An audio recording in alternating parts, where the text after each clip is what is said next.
یہ بتائیے ہم صاحب، اکثر لوگ کہتے ہیں، آج کے دور میں آپ نے سنا ہوگا، علماء بھی متفکر ہوتے ہیں، دین کے ساتھ خیر خواہی کا جذبہ رکھنے والے لوگ بھی کہتے ہیں جی الحاد کا بڑا غلبہ ہے اور الحاد کا ایک طرح کا چیلنج ہے جو اس وقت دنیا کو درپیش ہے۔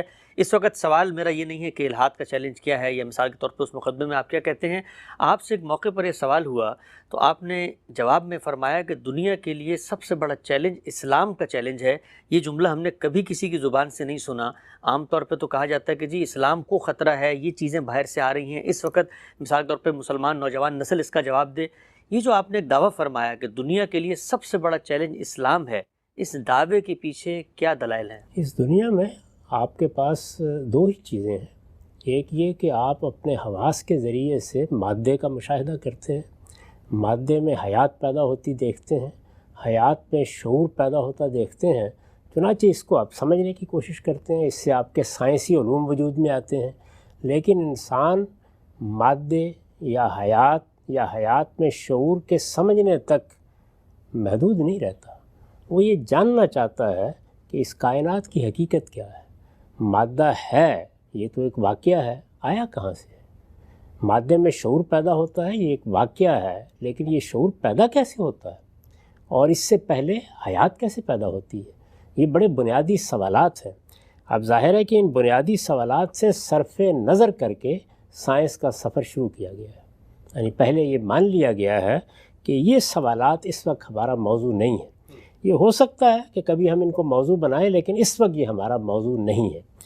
چنانچہ انسان نے اپنی پوری توجہ ان پچھلی 2-3 صدیوں میں اس دنیا پر مرکوز کر لی۔ اگر آپ دیکھیں تو یہ جو سیکولرزم کی اصطلاح ہے، یہ وجود میں کہاں سے آئی تھی؟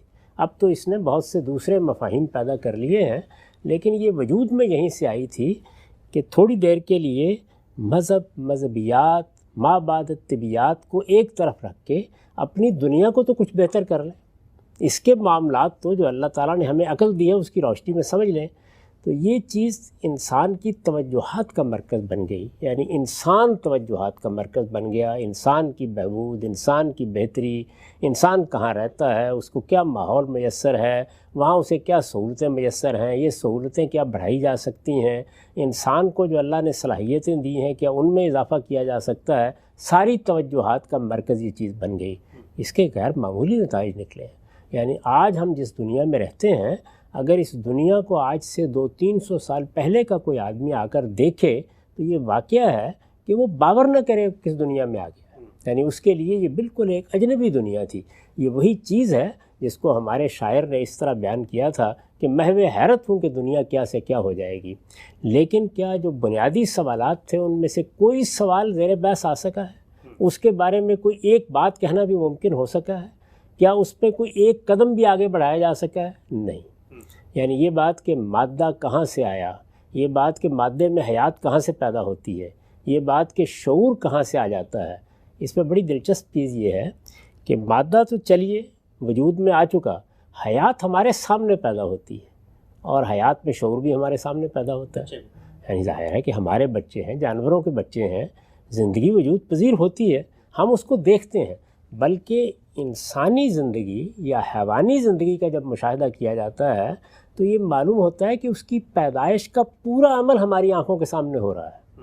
یعنی یہی خوراک کھائی جاتی ہے، یہی چیزیں ہمارے اندر جاتی ہیں، وہ فیکٹری جس میں یہ سب کچھ تیار ہو رہا ہے وہ بھی ہمارے سامنے ہے۔ ہم جب چاہیں اس کو اٹھا کر میز پر رکھ لیں اور اس کا پوسٹ مارٹم کر ڈالیں۔ یہ سب کچھ کے باوجود ہم جس جگہ پہلے دن کھڑے تھے اسی جگہ کھڑے ہیں۔ تو ظاہر ہے کہ یہ بہت بڑے بڑے سوالات ہیں۔ اب ان سوالات میں ایک سفر ہے جو انسان کر رہا ہے، وہ یہ ہے کہ ان کو فی الحال ایک طرف رکھ دیا جائے، ان سے صرف نظر کیا جائے، اور پھر بعض اوقات اپنے دل کی تسلی کے لیے یہ کہہ لیتا ہے کہ ہم نے بہت مشکلات حل کر لی ہیں اور بہت تحقیقات کر لی ہیں اور دنیا کے بڑے راز کھول لیے ہیں، ہم ایک دن یہ راز بھی کھول لیں گے اور یہ سب واضح ہو جائے گا۔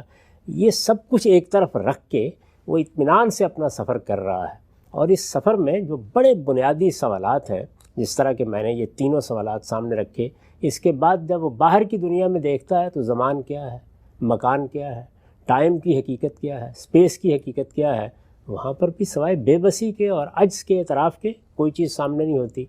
اس میں انسانوں نے جو اپنے تخیل سے دنیایں بنائی تھیں وہ بھی ایک ایک کر کے ختم ہوتی چلی جا رہی ہیں۔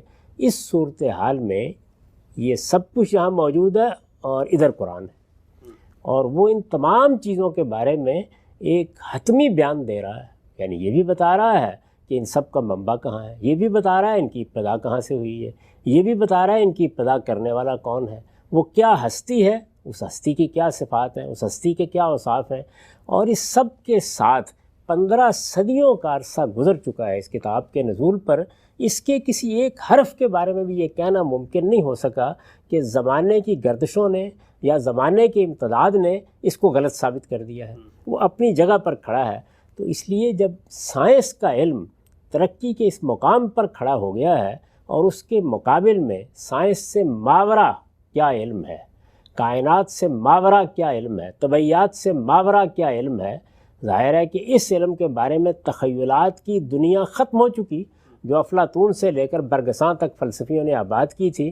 اگر کھڑا ہے کوئی تو کون کھڑا ہے؟ وہ قرآن ہی کھڑا ہے. اور جب وہ کھڑا ہے تو اس کا مطلب ہے ایک چیلنج کے ساتھ کھڑا ہے. یعنی وہ چیلنج دے رہا ہے، وہ اس کے ہاں موجود ہے. وہ یہ کہتا ہے کہ کیا دنیا میں کبھی کسی انسان کی کتاب کو یہ زندگی مل سکی ہے؟ کبھی ایسا ہو سکا ہے کہ کسی انسان کی کتاب اس طرح کے تضاد سے بالکل پاک ہو جائے؟ کبھی یہ ہو سکا ہے کہ وہ وقت کی قید سے ماورا ہو جائے اور اس میں کوئی ادنیٰ درجے کی چیز بھی دریافت کرنی ممکن نہ ہو؟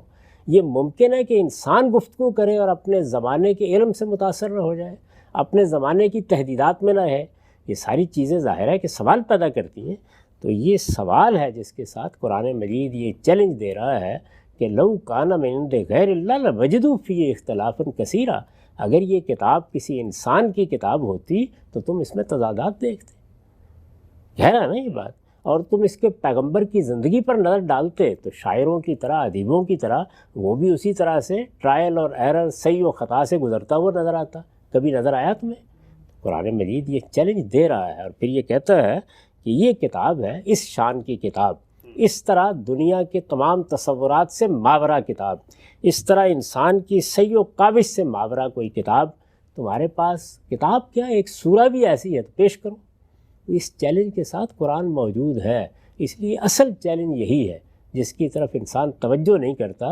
ورنہ یہ حقیقت ہے کہ جس طرح سائنس کے اکتشافات نے ہمیں ایک نئی دنیا سے روشناس کرایا ہے، اس دنیا سے ماورا دنیا سے قرآن جس اعتماد سے، جس اذعان سے اور جس طرح سے اور جس وضاحت سے متعارف کراتا ہے، روشناس کراتا ہے، وہ بجائے خود دنیا کے لیے ایک چیلنج ہے.